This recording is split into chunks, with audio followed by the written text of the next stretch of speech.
Bismillahirrahmanirrahim. Wassalatu wassalamu ala Rasulillah wa ala alihi wa sahbihi wa sallama tasliman katsiran amma ba'd. Assalamualaikum warahmatullahi wabarakatuh. Haray ɓaawo yettugol men Allah subhanahu wa ta'ala duwana ɗen nelaɗo Muhammadin sallallahu alayhi wa sallam haray hiɗen jokkitade ɗiɗo programme ji meɗen haray den toro Allahu rabbal alamin yo taw ndeɗo jonde meɗen ko joɗorande sabu makko o yoɓa en koko wonɗen e wadde ɗo o yoɓa en ɗum ɗo o yoɓa en ha o yoɓa en jannatul firdaus. Haray den toro Allahu rabbal alamin yo waɗ ndeɗo jonde meɗen hara ko sabu makko nde joɗora o hiɗina en koko wiyete jande surtout o tabintina en e ko wiyete kon jande. Ko waɗi noon hiɗen andi piiji ɗin ko sakkitorne nden ƴettete neɗɗo on ko sakkiti wadde konko ɗum ɗon o ñawirte. Sen fuɗɗike janngude en ari ha e laawol en cippike ko jeyte ɗen ko ɓen himɓe ɓe tawta ɓe janngaali haray ko ɗon wonɗen limete ɗen yaani naam. Haray miɗo weltano goto kala e moɗon kadi on foppo moɗon woni aanuɓe fi ngal ɗo cellal an duwani ɓelan heɓɓe feere duwano gollan ka privé, heɓɓe feere duwano gollan ka ɓernde maɓɓe, heɓɓe feere duwano gollan kamɓe tun o hoore maɓɓe. Haray on fof moɗon hiɗon weltana bi maana mi weltano toon ɗon sabu honɗum tawde saayi ka tawata ɗon miɗon nawni miɗo ɓitti miɗo soñji miɗo tampi miɗo suni on foppo moɗon no fanɗi on mo tawata waral ka privé an o waɗanilan du'a o landilan si hayfanilan ara emi humpita en kadi alhamdulillahi joomi an no hayfinini moƴƴa miɗo yetti Allahu moƴƴa battani ɗum noon tawde haray mi wi'ata wonde miɗo ka état normal en 100%, kono mi wi'a no gasa miɗo mari 99%. bi maana miɗo woni presque 100% joni ko hattamina 100% par ce que milan naali yani taw no mi duyra wonirta noon tigi tigi alhamdulillah. Kono si tawi ya wi'ama 99% haray ɗen andi fayida ɗum ɗon haray ko seeɗa heddi haray miɗo fellit noon ay hunde jonnaali ɗum ɗo so wona sabu ɗiɗo du'aji moɗon ɗo wonɗon e du'aji bimbe e kikiɗe jemma e ñalorma fi nde ɗo hunde aray en fof meɗen hiɗon weltana naam. Aray si feƴƴi ɗum ɗon no gasa zoom meɗen on mi arta e muɗum kadi mi wi'i wonde en wawatamo lannintinade waɗi noon ko sen daari leerji ko jogiti ɗon kon ton onon ko 10 minutes heddorɗen ɗo naam. Mi violata sago an leer kami do a walade ɗon sabu wonde noon haray mi dawa immade no andirɗen noon komi neɓata kon yewtude en wonde piiji ɗin ko law waɗete bimbi sayɗa faala wadde ko waɗata kon ko bimbi waɗata ɗo yo réalité on fuɗɗade en gara e fi muɗum inchallah. Haray mi explique nden o fio table ɗo ko yaawi seeɗa haray en fof meɗen hiɗen duwa heɗade ɗo haray programme en ɗo ko programme meɗen fi piiji ɗiɗi no nene Mariam Amira meɗen humpitirno ɗon arande laawol ngol inchallahu rabbal alamin en hiɗen eggude iwen ka WhatsApp yahen ka Telegram. Boyi e meɗen haray nani haalaji wonde probléme de confidentialité ji no wadde ka WhatsApp nayo ay goto e moɗon haray sikku min ko ɗon lan ittude WhatsApp ɗo no woɗɗiti ɗum moƴƴa yowdira hay hunde yowdira hay e hunde ko waɗi noon hari min neeɓi yewtude menen e responsable ɓe ɓen wi'en e hooreɓe ɓen sono o sono fayida eɓe cukkilan wi'en hiɓe jokkimi tun yomin yaaru ka Telegram buyi e maɓɓe aray ka privé an yeetolan ɗum noon haray ko ɗon ɓuri wonde nafoore nde kono Telegram o mi suusali sabu wonde noon sa hewtoyi toon sa hodditi Telegram maɗa on groupe aji yimɓe ɓen ɗuuɗi moƴƴa aron kay hay andude ko honum waɗata finalement hay ko nawma kon toon tigi tigi ron ka heɓoyde jokka e ya yilto nata yalta jawa cippo nam haray en nani wonde fi problème confidentialité no wadde jamaji no dogude no eggude iwaka WhatsApp ya manda signal ma ɗum goltira Telegram haray ko mi aɗato kon humpitude on jomi an no seedi koko nen eggude ɗo yowdira ɗum few mi WhatsApp on mi gollitiray mo ko waɗi noon o crise de confidentialité koko wonɗen e dogude koko wonɗen e nande hay nokku en daɗa hay nokku en daɗa koko wiyete masalan ɓennama cryptage no woodi de boutambu ko haala weltunge ɗuɗere haala hay nokku confidentialité ala ko si tawi ɓe wolani on ma o e ɓe wolanali on kono hay nokku woni ko ka Telegram wonɗon woni ko ka WhatsApp wonɗon woni ko ka Messenger wonɗon woni ko ka Imo wonɗon hay téléphone GSM ko joguiɗa simple wi'en simple joguiɗa hakko carte simol ukkata nder ton ala e sécurité ala sécurité ɗum wonɗa on wolde fi muɗum an mo mijotoɗa on an hiɗa ɗaɓɓude hiɗa dogude WhatsApp ya Telegram maɗa ya goɗɗum ngo en ala ɗum few ko woni ɗum application ji ni ɗum ɗon hiɗi ɓurdi ka technologie majji on confidentialité majji on hino ɓurdi no ɓurdi moƴƴa moƴƴa par ce que so dawna Telegram Telegram no wayi noon en wi'ali wonde côté utilisateur ene utilisé ɓe ɓen côté meɗen on confidentialité no woodi ko côté meɗen on noon confidentialité wo hella maɓɓe on toon confidentialité ala par ce que ko programme ji maɓɓe nam haɗa tigi tigi en ala natude muɗum déjà mi ɓiɗi mojan ɗo humpitoɗa wonde hay on décision kadi on ƴettaɗo on fi décision stratégique fi nugol jamaji est ce que WhatsApp golla est ce que gollata est ce que konko ɓe wi ɗo wonde Facebook e WhatsApp manda golliday donc haray information ji kala ko waɗɗa ka WhatsApp maɗa yahay ka Facebook maɗa sifaɗin piiji ko humpitoɗan ko wonde conseil yani conseil ji waɗama toon hande donc réunion ji molanaɗi waɗama finalement tigi tigi on décision stratégique ɗon ɓe tabintinamo ɓe reportimo taw ko wi'ilan ko no gasa no wawi wonde ɓe reporti no wawi wonde ɓe reportali ma ɓe aroya kadi e muɗum kono ko wiilan ko wonde pour 8 on taw 8 février so o wiilan to wonde ɓe dernier taw alhamdulillah ko neɗɗo mo tawata kono yewtude kon kanno laaɓi wona fi ɗo hutiti ko woni piiji ndi wela fi tigi de feƴƴen e ɗum ɗo inchallah nam haray o tableau meɗen ɗo se ndaari ngoɗo sengo ko fi'l madi woni ɗo ngoɗo sengo ko fi'l mudari haray normalement ko semaine ɗon fuɗɗade janngo le 17 haray ko ɓe ɗon dimanche janngo hino verbe ji maɓɓe ɗin ɓe windata ɗin phrase ɓe adda donc sen hewti mardi kadi e hino ɗo verbe ji ɗin ngal ɗo ñallal sen hewti jeudi eno verbe ji ngal ɗo ñallal sen hewtitoyi on sayi dimanche aroyowo hino verbe ji ɗi ngal ɗo ñallal mardi aroyowo ɗon hino verbe ji ɗi ngal ɗo ñallal jeudi aroyowo ɗon hino verbe ji ɗi ngal ɗo ñallal kadi nam haray noon ɗo ko honnum fanda ɗo kala ka inde ma nde woni ɗo haɗay ko firi hiɗa duwa tawede ka zoom phrase ji maɗin exemple ji ko jonnuɗa kon janngana en say inde ma nden ɗo sen ƴetti masalan ngal ɗo ñallal janngu dimanche wonna ɓe makitaɓe ɗo kajjatu aissatu korka neno ummu maymuna ainsi de suite ha hewto en liga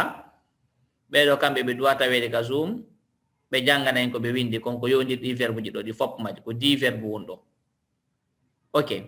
joni noon heddiɓe ɓen e ɗi tableau ji ɗo e ɗi tableau ji ɗo e ɗi tableau ji ɗo e ɗi tableau ji ɗo e ɗi tableau ji heddiɓe ɓe fop maɓɓe ɓe tawata ɓe ala e o liste ɗo kamɓe koye ɓe winduɓe addanalam windugon ko honno on tigi winday so lanni windude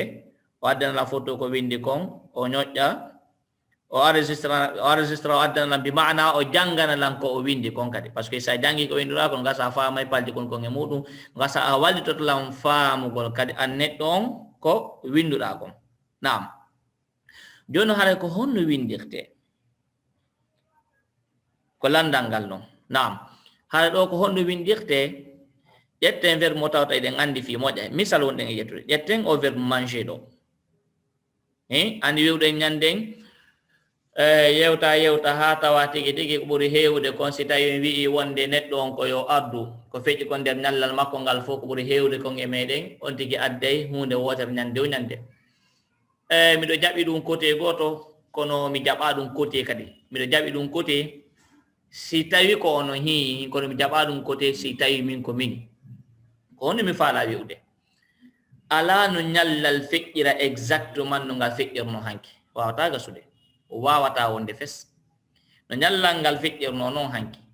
hay si tawi ko ɗanagol waɗɗa gila bimbi ha kikiɗa yaltali ka suudu gila bimbi ha kikiɗe tawata ko waɗɗa kon hanki tigi ɗum waɗɗa hande wawata yahde noon few hay si tawi ko leerdi ko watta ɗum ɗin ɗon piiji no seɗɗa hay leerdi ko watta ko ɗin ɗon piiji no seɗɗa ñande ñande piiji ko ɓeydoto ñande ñande ɓeydoto hay so tawi ko hunde wotere petto watta ka suudu bimbi ha kikiɗe ko waɗata ko ñande ñande wayloto ñande o wayloto pellet wayloto oyi hay so tawi ko ka école yahuɗa hala ko ka école yahuɗa yiidugo le professeur jon ɗon yiidugo ɗimmoɓe maɗa ɓen ɗon yiida e oɗo waɗa ɗum ɗo waɗa ɗum ɗo waɗa ɗum ɗo waɗa ɗum ɗo hayso ko ñande ko ka école yahuɗa ko hiɗo wawi sifade ko feƴƴi kon ka école ma ɗo a yahude nde wawi sifade kono en ala sifade wi en wonde ñande o ñande ko hunde wotere wonɗen wadde ɗum ko go'o ñande o ñande kadi koka bureau no mi ñallude ma ɗum koka école mo no mi ñallude ronken wadde effort fi muɗum fi honɗum ɗon kono heɓata en hiɗen wi'ude wonde en yewtay ko feƴƴirɗen ko ñallal ngal kono ko honɗum heɓata en fuɗɗoto yewtude tun aren ha nokku goo tawi hi oɗo verbe himo duwa gollude kono wiyen a yejjiti oɗo en ala furiide accen on ɗon diwen on ɗon ƴetten goɗɗum mbi mana ko hoyani en kon dhahaba ma dhahabtu akaltu sharibtu ghasaltu istahmamtu istayqaztu ko sifa ɗi ɗo wonde nangude tawa noon wallahi bi rabbil kaaba no woodi verbe dongal ɗi golliton nder ñallal ngal sino faala wi en goltira ɗi verbe ji ɗo ɗi fof majji hakke maɗum hiɗe waydi inventude kadi kono joni ok joni wallinen ɗum ɗon économise en tan on par ce que no gasa ko ɗo wonɗen hattude lamari 2 minutes ko ɗo wonɗen hattude fayda ko honno exemple ɗin waɗirte mi sikku en gayna ɗum ɗon hannde kono ala wawde gasude ko waɗi noon programme o mi ala mo bonnude bimbi inchallah rabbal alamin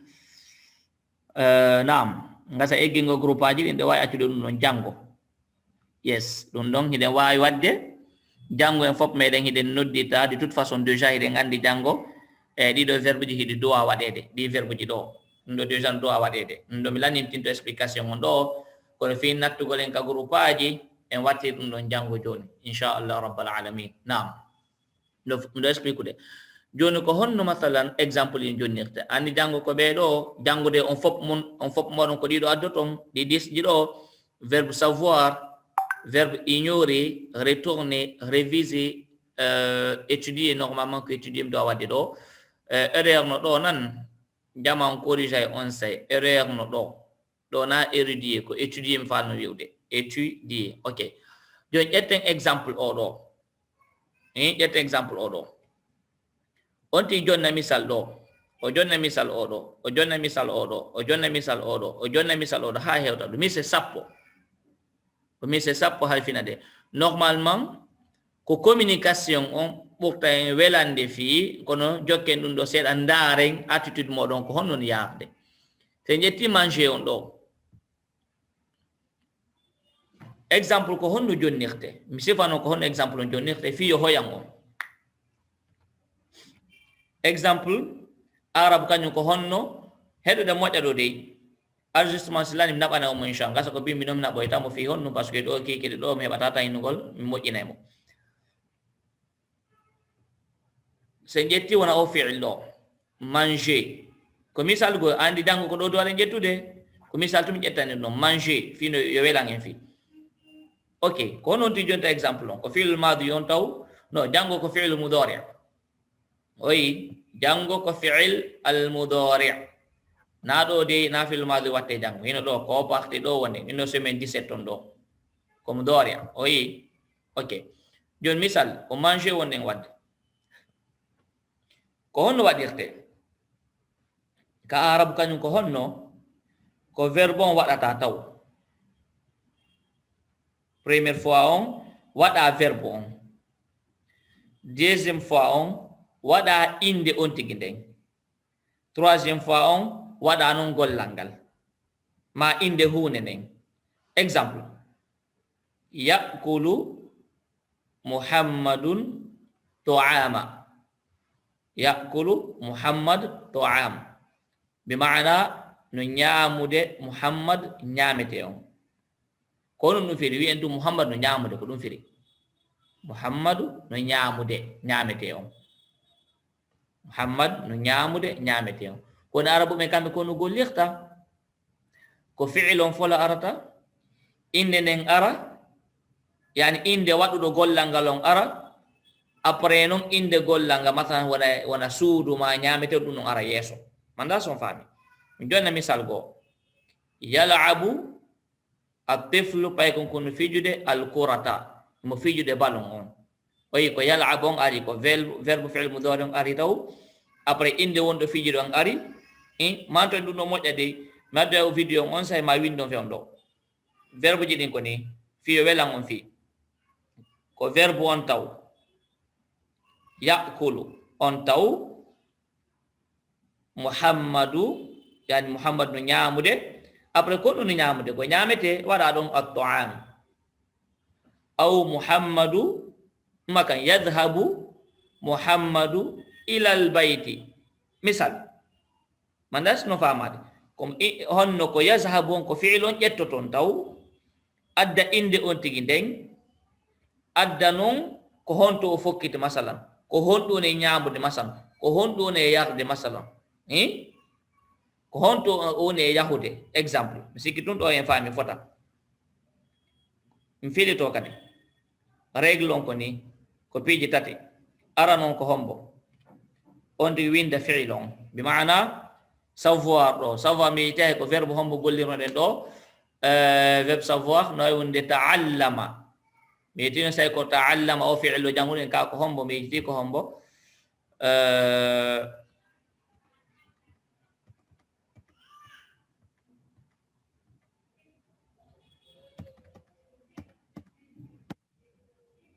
ok so mi sikki mi jogitaki ɗum on ɗo ya fe mi dara ɗo tinna ko verbe mo gollirnoɗen ɗo enen inchallah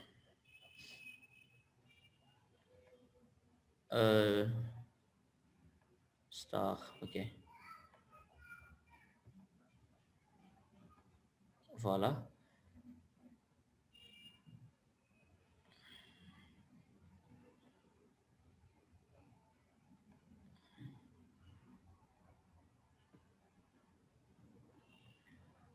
bon mi ala ƴette tangi ɗum ɗon mi sikki ɗum hara en faami idée on mi ala ƴette tangi ɗum ɗon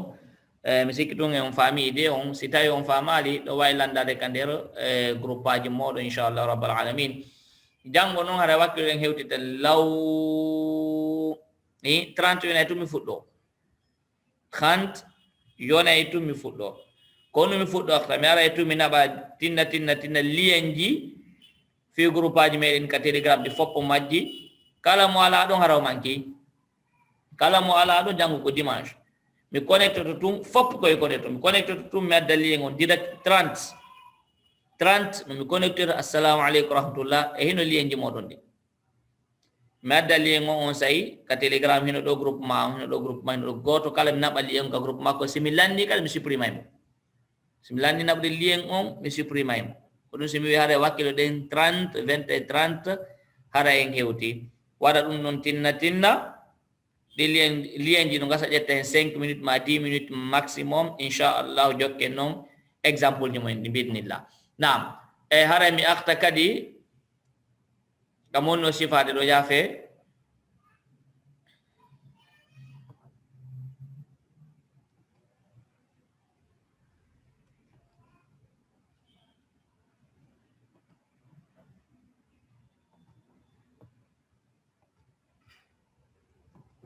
nam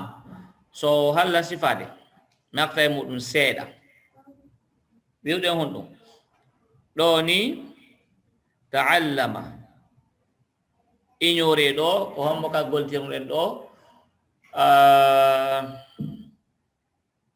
mi sikki tun ko fi'il jahila on gollitirno ɗon ɗo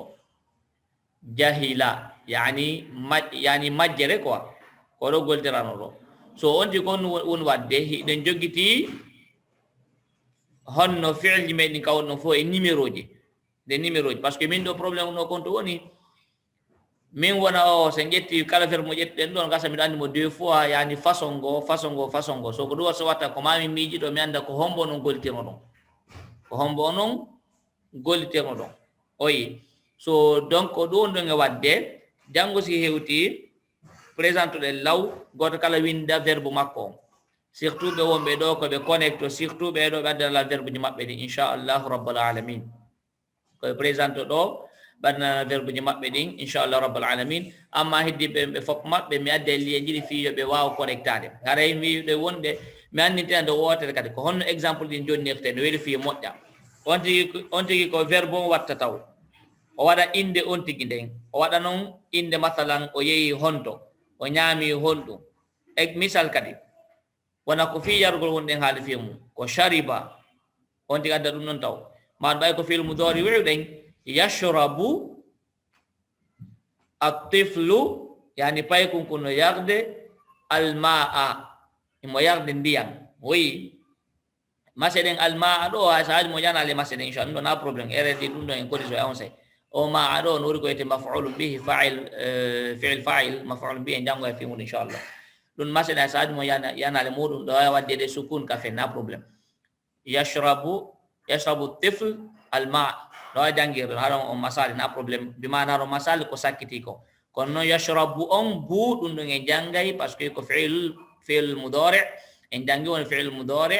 no jeeya e alama makko on addomma nam haren filito kadi on tigi waɗay première position on o waɗa verbe on so feƴƴi verbe on o waɗa inde on tigi nden ɗon yashrabu muhammad yakulu muhammad yadhabu muhammad yakhruju muhammad yadkhul muhammad yamshi muhammad oyi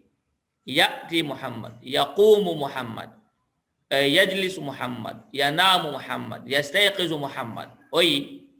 yastami'u muhammad wona wori garde ɗo yanzuru muhammad yahfazu muhammad oyi ko ɗi verbe ɗi ɗo mun haalde ɗo ni gila ɗo mi fuɗɗi ni